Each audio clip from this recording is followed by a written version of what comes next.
Hello children. So successfully we have completed 3 lessons in our class 9 biology, and I wish that you read all the 3 lessons. While after going through the videos, if you once again read your lessons, you will clearly understand what you have seen and what you have heard. Now in first lesson itself, we understood that we are going to learn about cell membrane. What was that? When we were talking about cell membrane, we discussed certain things like it is the outermost covering for an animal cell, and it's one of the covering for a plant cell. But whatever it is, the covering, okay, the cell's outer layer, that means which encloses the cytoplasm and the cell organelles. Cell membrane encloses cytoplasm and cell organelles. Its major function is to enclose the cytoplasm and the cell organelles. Is that it? Is its function completed there?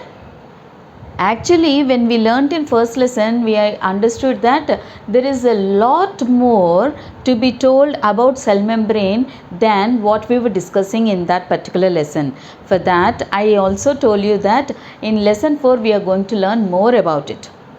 So here comes lesson 4 for us, and what is that we need to learn about the cell membrane. What is the other name for the cell membrane? The other name for cell membrane is plasma membrane. Plasma membrane, which is the name of our lesson 4. Plasma membrane, the name of our lesson 4. So plasma membrane, which is also called cell membrane, which is the outer covering for animal cell and one of the covering for plant cell, does what is its function? Very clearly, prominently seen function is it encloses the cytoplasm and the cell organelles. Right? Now, what else does it do is what we are going to learn now. In our textbook, they mentioned one table. In that table, they asked certain questions they asked, what is that they asked? Let us see. Oxygen, glucose, proteins, fats. Let us see. Oxygen, glucose, proteins, fats, vitamins, minerals, carbon dioxide, waste. Vitamins, minerals, carbon dioxide, waste. Okay, now what is that they are asking? Should go into the cell, should go out of the cell? Should go into the cell, should go out of the cell. Let us see then. We already know oxygen. Oxygen is required by our body. We are breathing in oxygen. Now tell me, should it go inside the cell or out of the cell? It should go inside the cell. Glucose. Glucose, should it go inside the cell or out of the cell? Because in first lesson we learnt that mitochondria does cellular respiration. It requires oxygen, it requires glucose. So what does it mean? Oxygen is required by the cell, glucose is also required by the cell. That means they have to go inside the cell. Proteins, fats, vitamins, minerals, these are also our body requirements. Body requirements means what? We are taking the food in and this has to go to cell. Otherwise, what is the use of this proteins, vitamins, glucose, everything going inside our body only into the stomach and then just passing out? What is the fun in that? That means they have to go to the cell. if they have to go to the cell, it means that they'll go inside the cell. Standing out of the cell and waiting for something is of no use. So we understand that proteins go inside the cell, fats go inside the cell, vitamins go inside the cell, minerals also go inside the cell. Now coming to carbon dioxide, this is a gas that we are breathing out. Out means what? It is coming out, fine, right? From where is it coming? It is coming out of the cell. It is coming out of the cell. So should go out of the cell. Waste. The waste, that means cell is doing some works. Any work which is done in cell will produce something of use, something of no use also. That means after something is produced, waste also will be there. One of the waste is gaseous product, that is carbon dioxide. The rest of the waste also have to go out. Then will the cell store it inside or will it send outside? It has to send outside. Otherwise, just imagine your mother is not throwing out the kitchen waste and she is accumulating in the kitchen. Can we even enter the kitchen anymore? You need to keep the kitchen clean. So to keep the kitchen clean, it has to go out. Now imagine the kitchen as a cell. Some work is being done, some useful products are produced, some useless products are also produced. So if you want to continue to keep producing useful ones and keep them aside, then you need to even dump out the waste. It has to come out of the kitchen, like that means it has to come out of the cell. So waste also come out of the cell. This is easy to understand. We are class 9 students, that means it's easy for us to understand. So but is it easy for us to understand how they are coming out, how they are going in, what is permitting them to go in and what is permitting them to go out?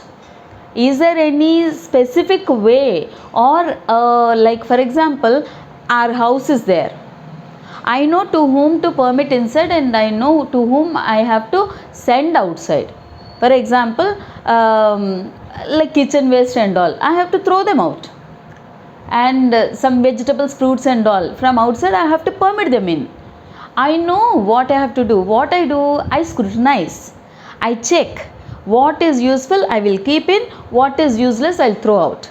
For example, you also, when you take your school bag out, after your mother shouts for 120 times, then you take your school bag out to clean it. Of course not now, when during school days. You don't like, we don't like to open a school bag and see how much scrap we have accumulated inside. Somehow it gives us a kind of happiness to carry everything always along with us. But still, when your mother insists and she is standing on you to check your school bag, what do? You do the cleaning out process will start. What do? The things that you need, you permit. That means you check, you scrutinize and you put aside. There are paper waste now. Paper waste, what you do? Everything you read, and what is useful you will put inside, what is useless you throw out. So likewise, some scrutiny should be there, some checking should be there. Who will do this checking? Who will do the scrutinize? Like books and all, we will do. We have our senses, we will do. Then who is doing that in the cell? What is actually helping to check which has to go inside, which should not, which should go outside? Just imagine that one particular thing is not there. Anything will go inside, anything will go outside. Complete havoc. A chaos can be, a kind of confusion will be there. So a vital role is played by one, which is selecting and sending things inside or outside. That role is played by plasma membrane. That role is placed by plasma membrane. It is selecting and permitting. It is selecting and then permitting. Permitting either inside the cell or out of the cell. So what do you understand? By the selecting and permitting, we can give it a name as the membrane is selectively permeable. It is selectively permeable. That means only the important things or whatever is required it will send inside, only what is required it will send outside. It is very, very particular. So first and foremost thing what we understand about plasma membrane is it is selecting and then it is permitting. Because of that reason we call it as a selectively permeable membrane. We call it a selectively permeable membrane. Now let us see another example. This complete lesson, children, we are going to learn through activities only, and these activities most of them you can do at home, some of them under your parents guidance with their permission, and rest of them I think you can do it yours by yourself. Okay, now for the next one that we are going to, now the activity, through this activity we are going to learn something. Let us see what it is. Before we know about that, we have to, I always keep telling, right from your class 8 I think I keep telling you, there are two principles involved always in our life processes. They are diffusion and osmosis. Don't ever forget these two terms. Diffusion and osmosis are two terms which you need to always keep in your mind, because all our life processes are based on these two principles only. So what is meant by diffusion? What is meant by diffusion? Diffusion is movement of molecules. It can be solid, liquid or gaseous molecules.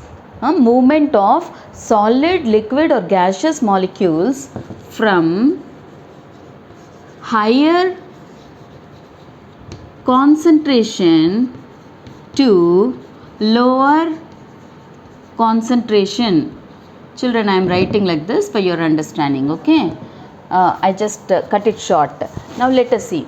Movement of solids, liquids or gases from higher concentration, molecules from higher concentration to lower concentration is called diffusion, right? Then what is osmosis? Osmosis is movement of, children remember, this is movement of solids, liquids, gaseous molecules. Solid, liquid, gaseous molecules. Movement of water molecules. Water molecules. Molecules. This is water, children. Water molecules from higher concentration to higher concentration